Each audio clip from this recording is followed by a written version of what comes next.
Muy bien. Gracias, Andrés. Siempre es un gusto conectar con los hermanos en Concepción, más todas las hermanas y hermanos que se conectan también de diferentes lugares. Como ya todos saben, estamos viendo la epístola del apóstol Pablo a los Gálatas. Hemos estado avanzando de a poco. Hoy día no vamos a avanzar mucho, creo, porque aunque son solamente 4 versículos los que vamos a ver, nos obligan a detenernos a observar algunas cosas para poder entender bien lo que el apóstol Pablo está desarrollando aquí. Hasta ahora lo que hemos mencionado es que esta carta es una carta que apela y que defiende la libertad cristiana, que por una parte la justificación, ¿verdad? Que es nuestro estatus delante de Dios, cómo Dios nos ve, cómo Dios nos considera, ha sido cambiado. Mientras que antes éramos culpables y dignos de condenación, ahora hemos sido justificados, hemos sido declarados justos, y ese acto, esa condición, ese estatus que el creyente tiene ahora ha sido única y exclusivamente por la gracia de Dios, por medio de la fe en el Señor Jesús.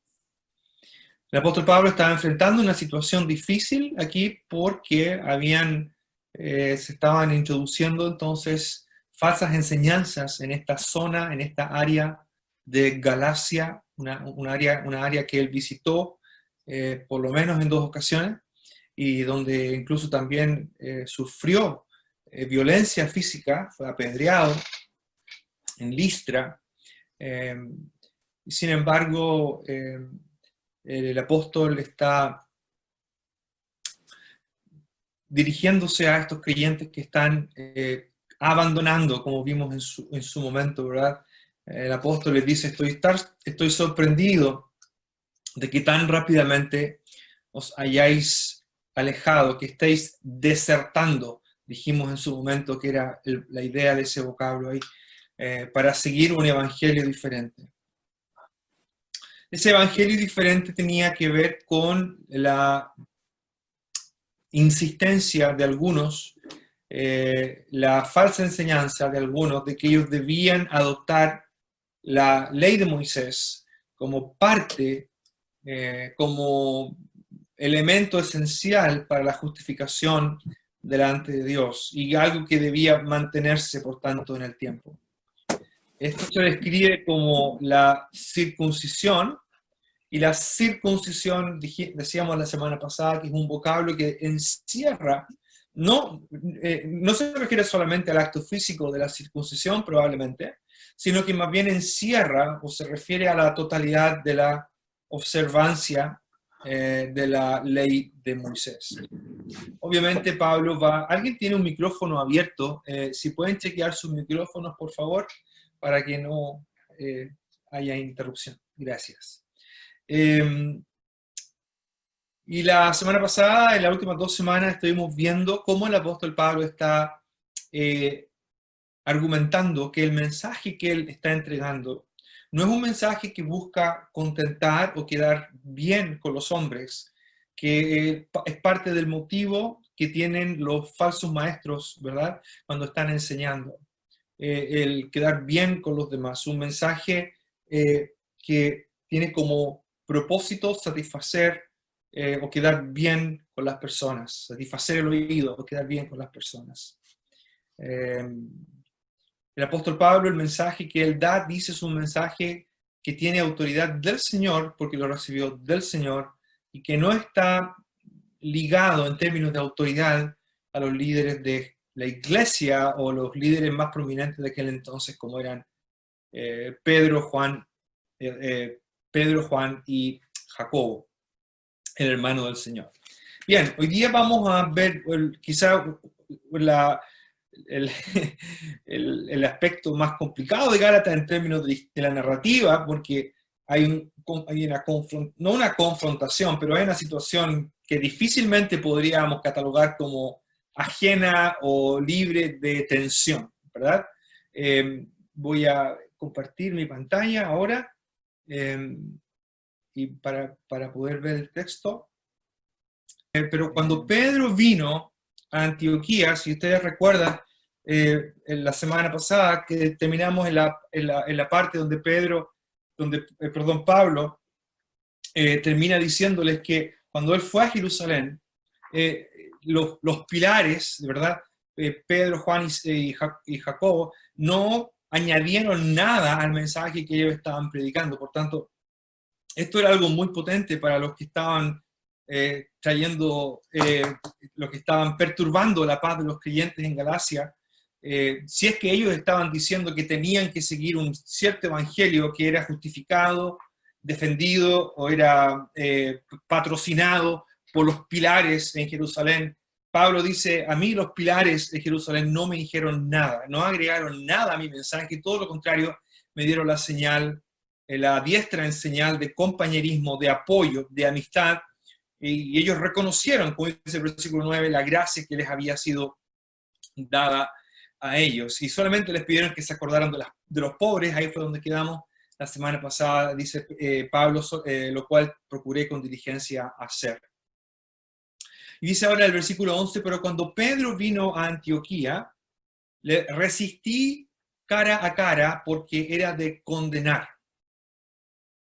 Pues antes que viniesen, algunos de parte de Jacobo comía con los gentiles, pero después que vinieron, se retraía y se apartaba porque tenía miedo de los de la circuncisión. Y en su simulación participaban también los otros judíos, de tal manera que aún Bernabé fue también arrastrado por la hipocresía de ellos. Pero cuando vi que no andaban rectamente conforme a la verdad del Evangelio, dije a Pedro delante de todos, si tú, siendo judío, vives como los gentiles y no como judío, ¿por qué obligas a los gentiles a judaizar? Que el Señor nos ayude en lo que nos queda de tiempo, en lo que vamos a contemplar en el día de hoy. Como decía hace un momento, este es un pasaje crítico aquí en la epístola, porque Pablo recién ha hablado de Pedro como uno de los pilares de la iglesia en Jerusalén, y que los pilares le habían dado la diestra en señal de apoyo, y ahora resulta que Pablo va a confrontar y va a exponer, y en términos del vocabulario del primer siglo, en términos del primer siglo, la acción de Pablo tiene como propósito generar un poco o mucho quizá de vergüenza. Estos eran los códigos de la cultura de aquel entonces, ¿verdad? Todo funcionaba en términos de honor y deshonor, ¿no? Honor y vergüenza. Y eso es lo que probablemente Pablo tiene en mente aquí. Algunos creyentes dicen que aquí Pablo se equivocó porque él lo debe haber tomado a un lado, ¿verdad? Y haberle dicho en privado lo que estaba mal, pero vamos a darnos cuenta por qué Pablo hace lo que hace y lo que hizo está correcto, ¿ya? Lo que Pablo hace está correcto. No sabemos mucho de las circunstancias en cuanto a este evento que Pablo menciona aquí. No sabemos exactamente cuándo fue que Pedro fue a Antioquía. A propósito, esto es Antioquía de Siria, ¿ok? Antioquía de Siria, que era la iglesia base de Pablo, ¿ya? Esta es la iglesia que encomendó a Pablo y Bernabé a la gracia del Señor en Hechos capítulo 13. Antioquía era una ciudad bastante grande, era una ciudad muy importante. Era considerada la tercera ciudad en importancia en el Imperio Romano, obviamente después de Roma, y otra ciudad más que ahora no me acuerdo cuál era.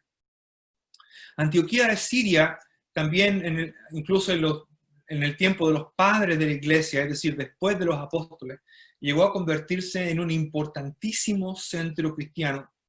Y incluso muchas de las copias que existen de la Biblia fueron creadas, fueron hechas en esta zona de Siria. Y Antioquía llegó a convertirse en un lugar muy, muy importante. Antioquía llegó a ser una iglesia, o llegaron a haber muchas iglesias locales ahí, gracias al testimonio de los creyentes que fueron esparcidos por causa de la persecución, que justamente Pablo estaba de alguna manera apoyando, estaba instigando.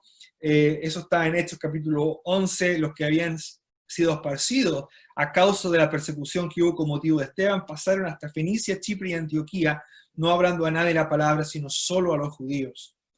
Sin embargo, después hubo algunos que llegaron de Chipre y Cirene, los cuales cuando entraron en Antioquía hablaron también a los griegos, anunciando el evangelio del Señor Jesús. Ahí es donde va Bernabé. Bernabé va a Antioquía y ahí es donde él dice, él vio la gracia de Dios allí y se regocijó y exhortó a todos a que con propósito de corazón permaneciesen fieles al Señor.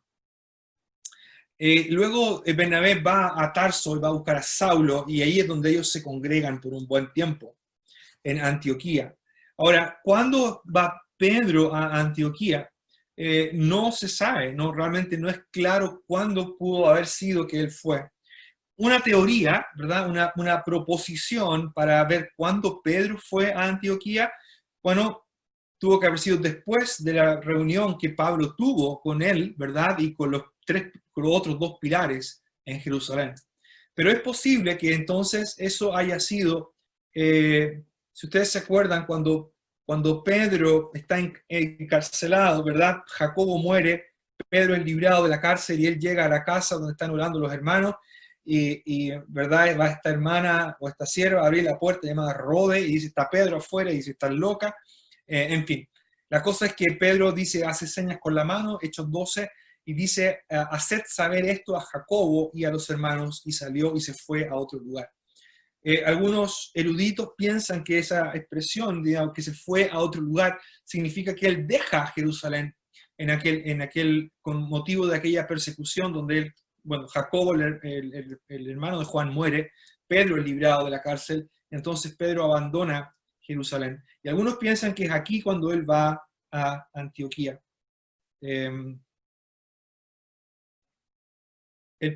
Algunos piensan que es aquí cuando él va a Antioquía. Estoy teniendo problemas técnicos hoy día, no sé qué pasa con esto. A ver. Se me desconectó el lápiz ahora. Muy bien. Pedro va a Antioquía, dice, y en algún momento Pablo tiene un cara a cara con él. No sabemos si esto fue inmediatamente, no sabemos cuándo sucedió. No puedo usar mi lápiz ahora. No, ahora sé por qué. Ok. Pido perdón de nuevo por las dificultades técnicas.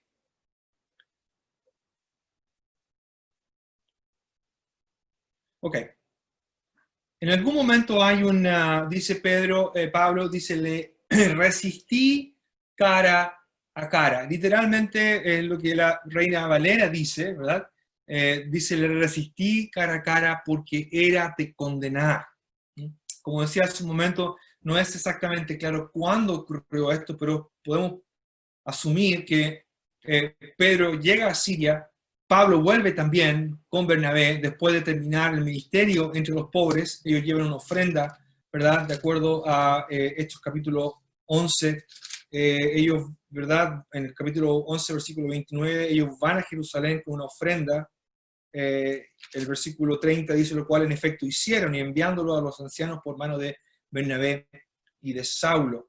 Versículo 25 del capítulo 12 dice que Bernabé y Saulo, cumplido su servicio, cuando terminaron ese servicio que el Señor les encomendó, vuelven a Jerusalén llevando consigo también a Juan, el que tenía por sobrenombre Marcos. Es posible entonces que para aquel entonces, cuando Pablo vuelve a Antioquía con Bernabé y Marcos, Pedro estaba ahí. Y en algún momento Pablo se entera de lo que está sucediendo. La expresión que se ocupa aquí, le resistí cara a cara, es una expresión bastante interesante. Cara a cara significa que hubo una conversación, ¿verdad? Hubo una instancia en la cual Pablo se dirige a Pedro, pero como dice más abajo, también es público. ¿Por qué Pablo hace esto? Bueno, de acuerdo al versículo 11, nos da la razón. Perdón, voy a bajar aquí, porque aquí lo tengo un poquito más detallado. Aquí está, esto es el texto griego. Lo pongo aquí más que nada para yo acordarme de algunas cosas que se me olvidan. Tengo mis apuntes aquí al lado, si que estoy mirando para el lado, estoy mirando mis apuntes. Entonces dice que cuando, interesante que el griego dice cuando Cefas, ¿verdad? Cuando Cefas vino, la mayoría de los mejores manuscritos dice Cefas en vez de Pedro. Bueno, no es quizás tan relevante en términos de la interpretación, excepto que Pablo generalmente se refiere a Pedro como Cefas. Dice, cuando Pedro vino a Antioquía, le resistí cara a cara, o me puse firme, ¿verdad? Me puse firme cara a cara con él. La razón es porque era de condenar, porque era de condenar. El verbo era, el que está aquí, es una buena traducción, pero la expresión de condenar es un verbo participio y bien podría ser traducido de la siguiente manera, porque él estaba o era condenable, ¿ya? O porque él estaba en una situación de condenación.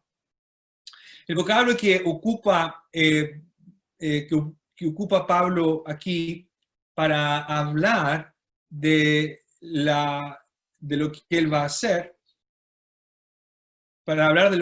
hacer, es un vocablo interesante, no aparece mucho la idea de reprender o la idea de condenar en términos, estoy tratando de buscar algo que puse aquí,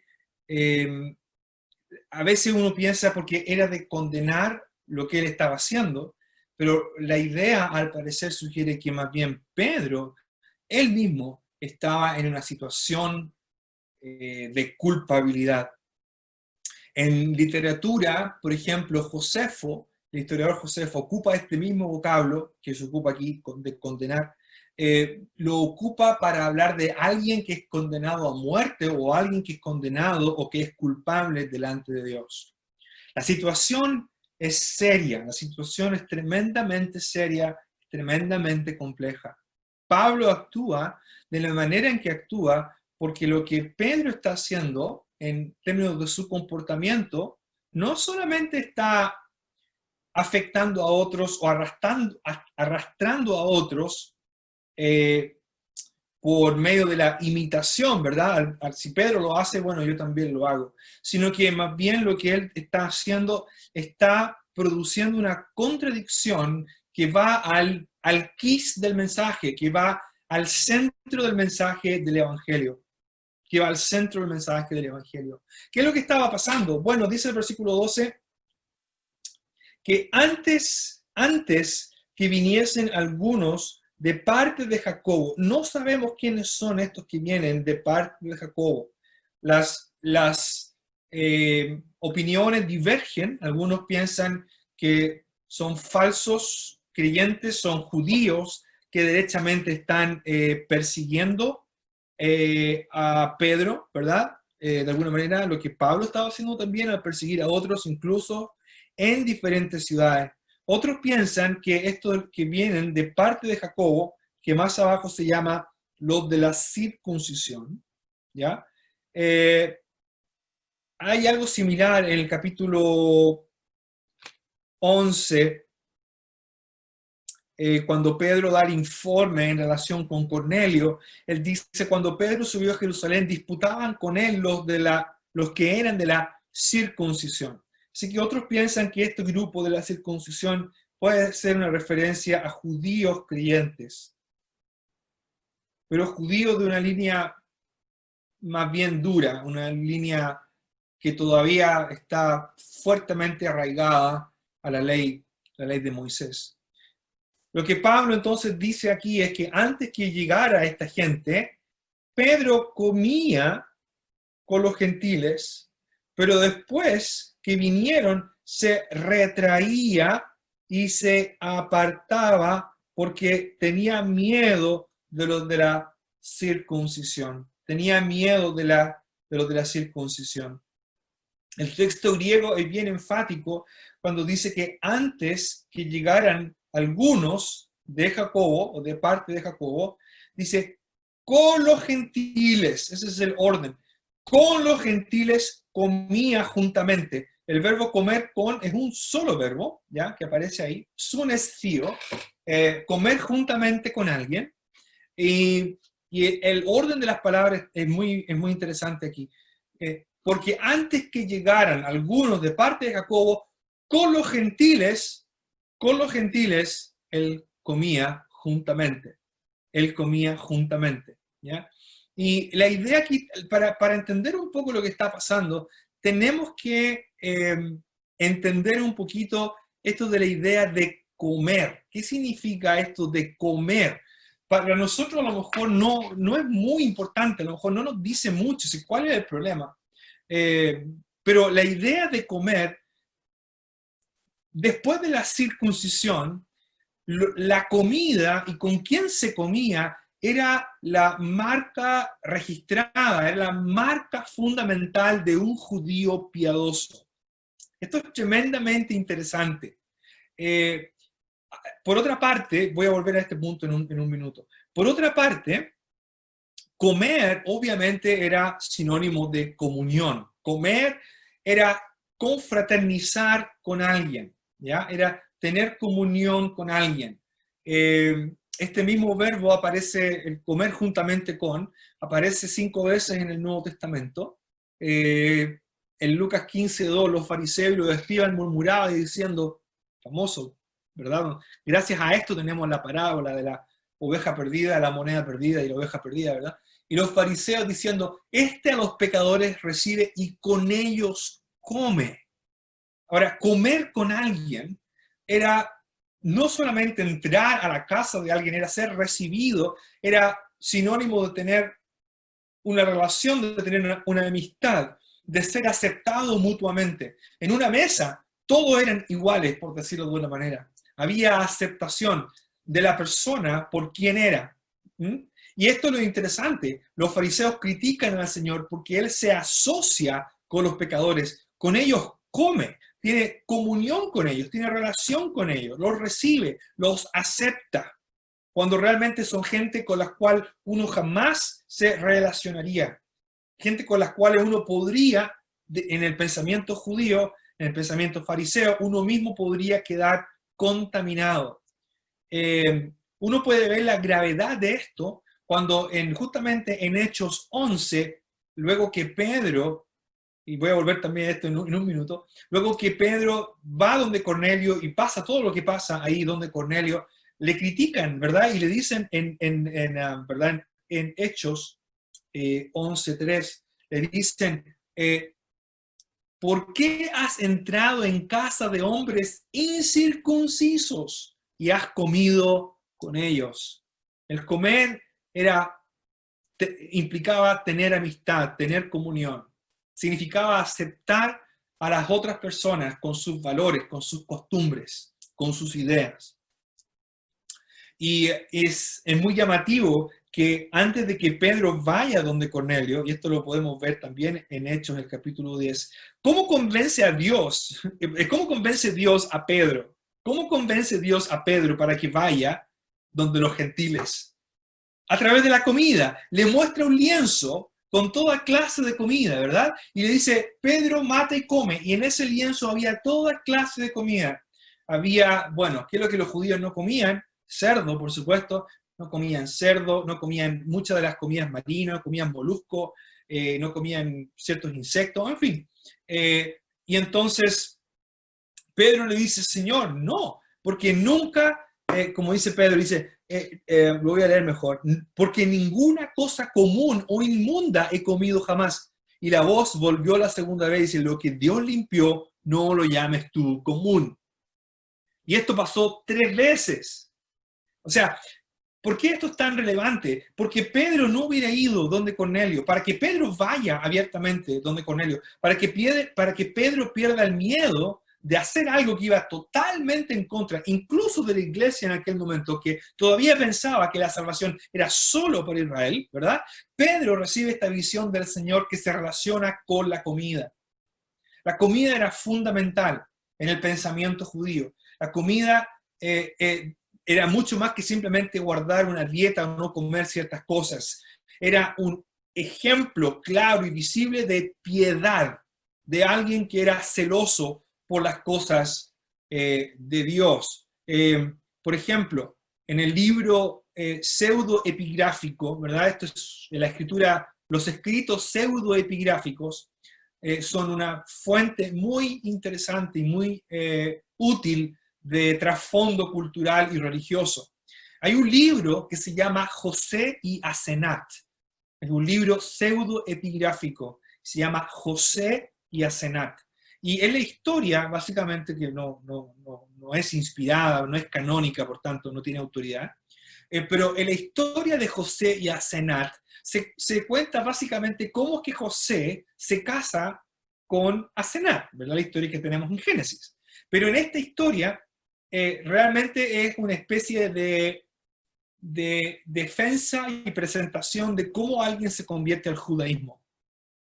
¿Qué es lo interesante? En este libro de José y Asenat dice que José entró en la casa de esta persona y se sentó en el trono y le lavaron los pies y pusieron la mesa delante de él, porque José, dice, nunca comió con los egipcios porque era una abominación para él. ¿Qué es lo llamativo? Que en el relato de Génesis se dice que es a los egipcios que es abominación comer con los hebreos, ¿verdad?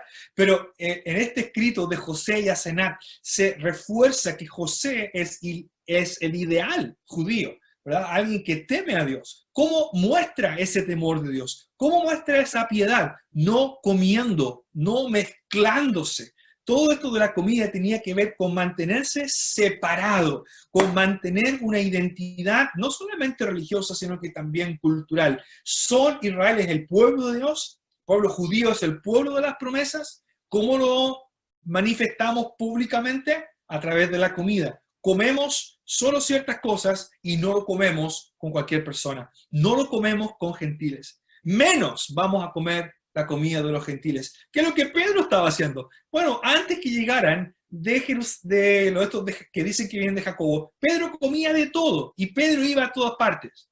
Es como si en Chile, es como si en la cultura chilena, está prohibido comer comida mexicana. Aquí se come comida mexicana, pero no es tan rica, no sé, como en México.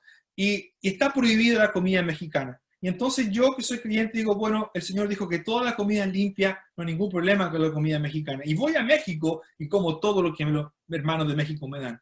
Entonces llega alguien de Chile a México y yo cambio mi manera de pensar y le digo a los hermanos de México, ustedes no deberían comer comida mexicana.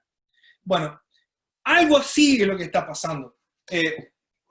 Lo que Pedro hace, dice, Pedro, luego que vinieron esto, él se comportaba de una manera, ¿verdad? Él estaba comiendo, al comer con los gentiles, y por tanto comer lo que le presentaban, entre paréntesis, ¿qué es lo que comía Pedro? Bueno, hay varias opciones. Número uno es que comía de todo, como lo que vio en ese lienzo, o también lo que comía, casi todo lo que se comía en las casas, y especialmente la carne, había sido previamente ofrecida a los ídolos, ¿verdad? Y Pablo habla de eso en Corinto, en la carta a los Corintios.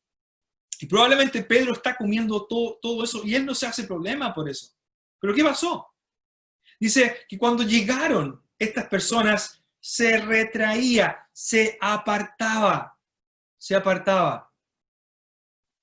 retraía y se apartaba. Este vocablo apartarse es muy llamativo,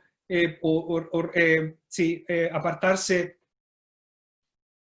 o retraerse, dice, no aparece muchas veces en el Nuevo Testamento, pero sí aparece, por ejemplo, Pablo dice, no he rehuido anunciaros todo el consejo de Dios, pero la interesante cita de la de Hebreos 10:38 dice, pero mi justo vivirá por la fe, pero no me complaceré de aquel que retrocede o cuya alma retrocede. La idea entonces es retroceder o volverse atrás. El otro vocablo que es apartarse, primero es retraía, otro vocablo que es apartarse es bien interesante también, porque Pablo ocupó este mismo vocablo en el capítulo 1, versículo 15, cuando dice que Dios, cuando agradó a Dios que me apartó desde el vientre de mi madre y me llamó por su gracia. Pablo ocupa el mismo término aquí en Gálatas, ¿verdad? En el capítulo 1 dice, Dios me apartó para algo bueno, pero Pedro, por su parte, se estaba apartando para algo malo. ¿Por qué lo hacía Pedro? Lo hacía porque tenía miedo de los de la circuncisión. Tenía miedo de los de la circuncisión. El vocablo, el verbo tener miedo es bastante común en el Nuevo Testamento, pero algo que me llamó la atención es que en los evangelios se habla de por lo menos 2 veces que Pedro tuvo miedo. Bueno, en Lucas 5:10 el Señor le dice a Simón, no temas, desde ahora serás pescador de hombres. Dice, no temas. Pero la otra ocasión en que se usa para hablar de este verbo en relación con Pedro es en Mateo 14:30, cuando Pedro dice, al ver el fuerte viento, tuvo miedo y comenzó a hundirse. Pedro otra vez está enfrentando el miedo y en un sentido figurado se está hundiendo. Está sucumbiendo por lo de la circuncisión. Está sucumbiendo por lo de la circuncisión. ¿Cuál es la presión que le están poniendo a estas personas? No lo sé, no lo sabemos. Por eso que algunos piensan que lo de la circuncisión se refiere no a judíos creyentes, sino más bien a judíos que aparentaban serlo quizá, o venían, pero tenían la intención de buscar a Pedro para matarle, y Pedro ve que está en peligro y por eso cambia su conducta. No estoy muy convencido de ese argumento, pero a mí me da la impresión que más bien son una línea dura todavía de creyentes que todavía no entienden que la ley de Moisés no es necesaria en absoluto para ser justificado delante de Dios. Sea como sea, dice que Pedro cambió por la presión de esta gente. Bueno, el problema, y aquí vienen los problemas, Pablo dice que en su simulación, literalmente es en su actuación, o es difícil de traducir esto, que el resto de los judíos fueron justamente o adoptaron esta forma de actuar que Pedro estaba teniendo. Aquí la idea es la de un poco, algunos lo asocian con la idea de actuar un cierto rol. Aquí se le llama simulación. ¿Qué es lo que Pedro estaba haciendo? Bueno, Pedro se comportaba de una manera, ¿verdad? Mientras no estaba esta gente, comía, participaba, bebía, hacía chistes a lo mejor con respecto a la comida, todo bien. Pero cuando llegó esta gente, cambió.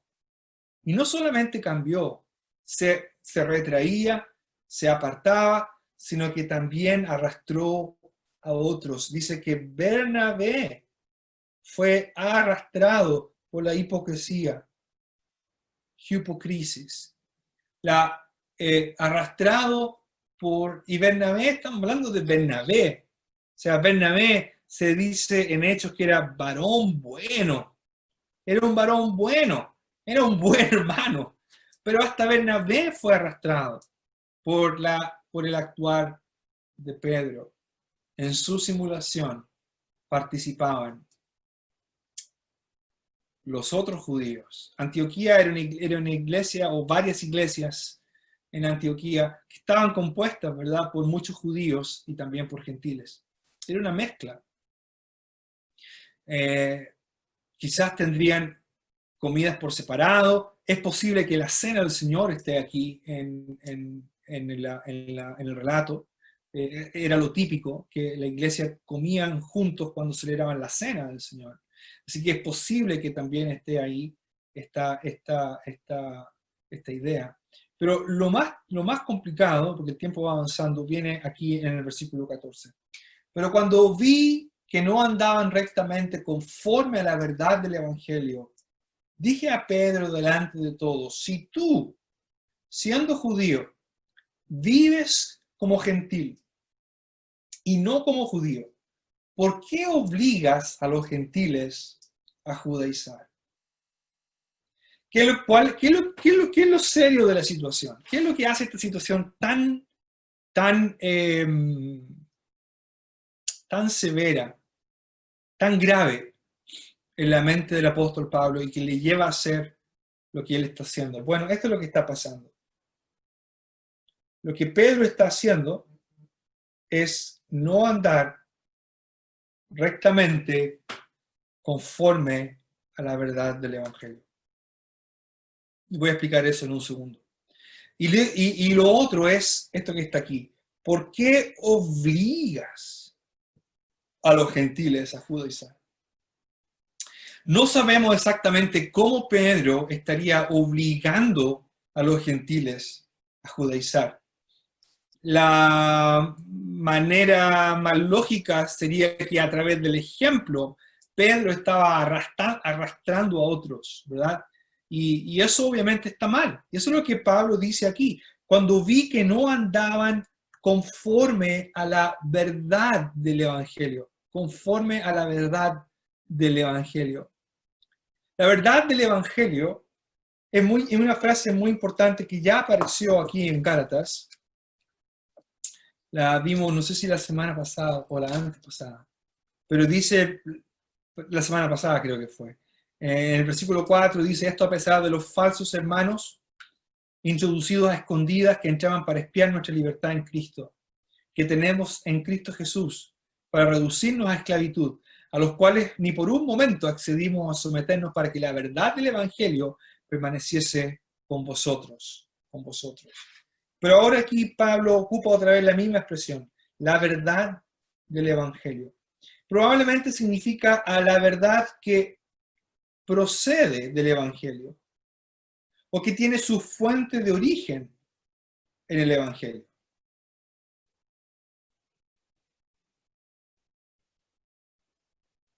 En otras palabras, el Evangelio, como ya me han escuchado decir más de alguna oportunidad, el Evangelio no es solamente un mensaje que dice tus pecados te son perdonados y no vas a ir a la condenación y vas a ir al cielo. Más bien, el Evangelio es un mensaje que afecta, obviamente, la totalidad del ser, con todas las implicancias que eso tiene. Una persona que se convierte creyendo el Evangelio va a vivir, o como dice Pablo aquí, va a andar. El vocablo andar rectamente aparece aquí. Orthopodusin. Orthopodusin. ¿Y qué tiene que ver? Que literalmente significa caminar rectamente o andar rectamente. La palabra ortopedia, ¿verdad? Viene de esta palabra, ¿verdad? Se habla del ortopédico, el ortopedista, etc. Que literalmente significa caminar derecho. Y se refiere a a alguien que no cambia su curso, obviamente que alguien que es consistente en su manera de vivir. La manera en que Pablo lo dice, conforme a la verdad del Evangelio. La palabra conforme es la traducción de esta proposición que aparece ahí, que dice pros, que algunos la entienden con referencia al Evangelio. Otros traducen la frase que no estaban caminando en línea, no estaban caminando rectamente en línea con el Evangelio. Una tercera posibilidad es tomar la preposición en el sentido más natural, que significa hacia, ¿verdad?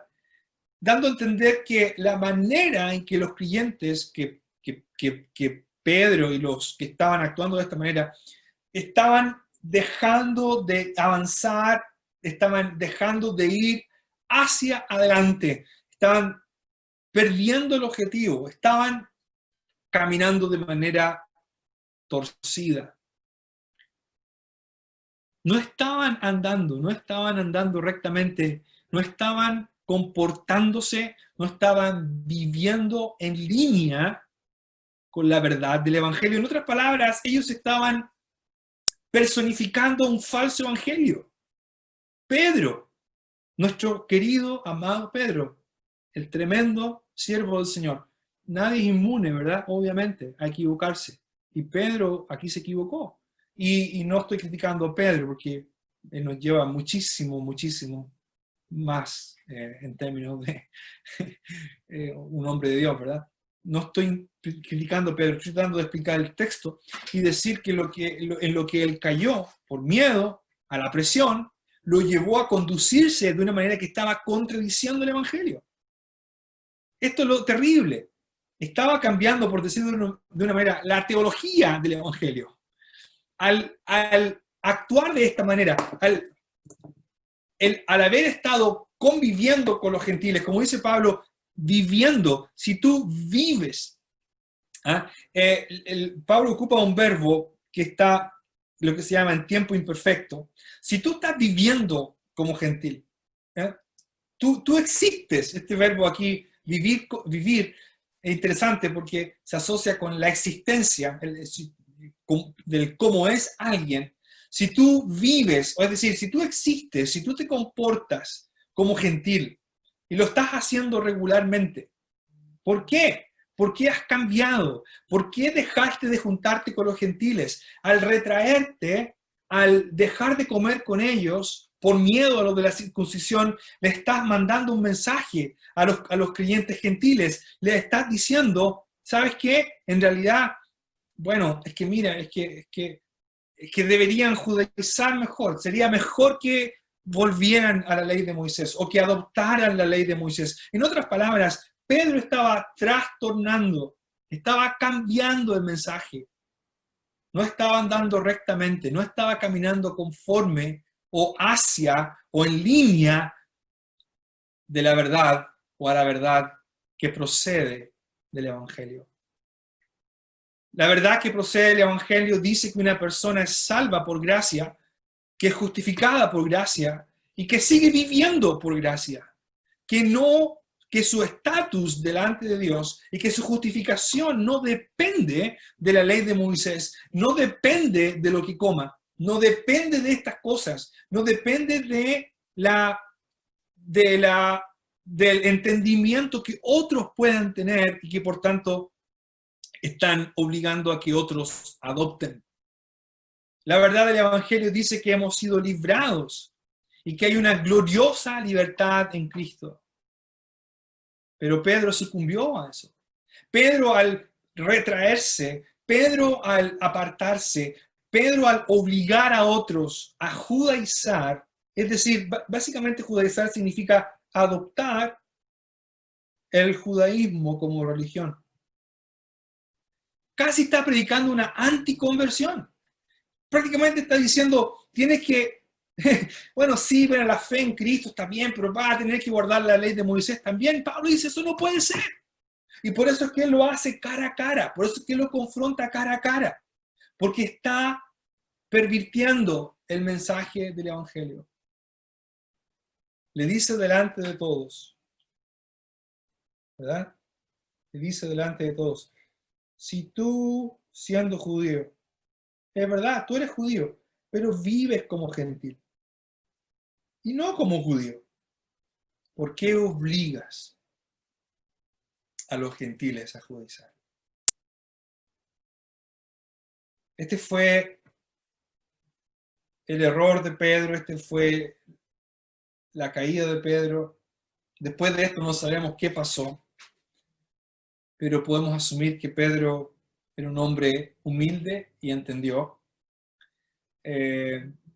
Más adelante en su segunda carta, él va a hablar de quienes son arrastrados, el mismo vocablo que se ocupa aquí para hablar de algunos que fueron arrastrados por la hipocresía de ellos.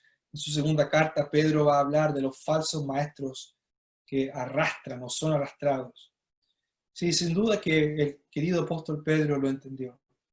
Pero qué importante también para nosotros, hermanos, es entender que hemos sido salvados por gracia, que hemos sido justificados por gracia. Que andar conforme a la verdad del Evangelio no significa seguir una serie de reglas. Para muchos el cristianismo es una serie de reglas.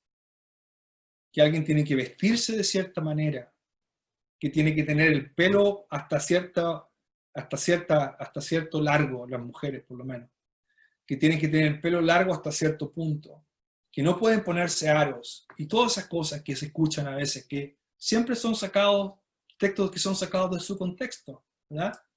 Todas esas cosas. Cuando alguien le dice, hermana, si usted no hace eso, le está diciendo usted una creyente de segunda categoría. Usted le está diciendo, hermana, la gracia no es suficiente y tiene que agregarle algo más. O si el hermano, como el caso mío, que ya, por ejemplo, yo nunca me he puesto una corbata para ninguna reunión en Zoom. Y a lo mejor a alguien le molesta que no esté usando una corbata y le pido disculpas si le ofende que no ocupe corbata. O si la corbata va a mejorar el mensaje, yo me pongo todas las corbatas posibles. Si es que la corbata va a hacer el mensaje más espiritual o más efectivo. Si alguien piensa que a través de algo externo es algo mandatorio para poder producir un fruto espiritual, Pablo dice, tú estás viviendo no conforme a la verdad del Evangelio.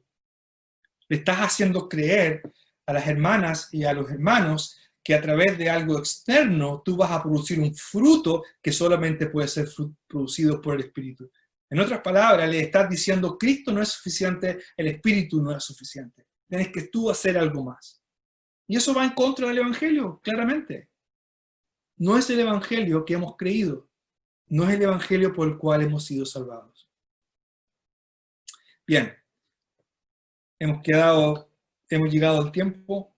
Dios mediante, continuaremos la próxima semana con Gálatas capítulo 2 y versículo 15 en adelante, que está muy ligado a lo que está aquí, pero de alguna manera el relato histórico de la circunstancia entre Pablo y Pedro termina, y luego Pablo va a comenzar un nuevo argumento del versículo 15 en adelante hasta el versículo 21, donde tenemos el famoso, precioso versículo donde Pablo dice, con Cristo estoy juntamente crucificado. Ya no vivo yo, mas vive Cristo en mí. Que el Señor bendiga la palabra que hemos compartido, que nos ayude a crecer como creyentes, que nos ayude a desarrollar. ¿Qué significa ser guiado por el Espíritu? Ser llenos del Espíritu. Obviamente eso es mucho más difícil que seguir un listado de nos o un listado de sí. Es mucho más difícil vivir una vida guiado por el Espíritu, porque eso es algo que exige la total atención de nuestro ser y un total rendimiento al yo, dejar de lado nuestro propio orgullo, dejar de lado o batallar contra nuestra propia carnalidad y enfocar y dedicar nuestra mente a Cristo, a su palabra, a orar más. Ser llenos del Espíritu necesariamente va a implicar que tengamos que pasar tiempo, obviamente, ¿verdad?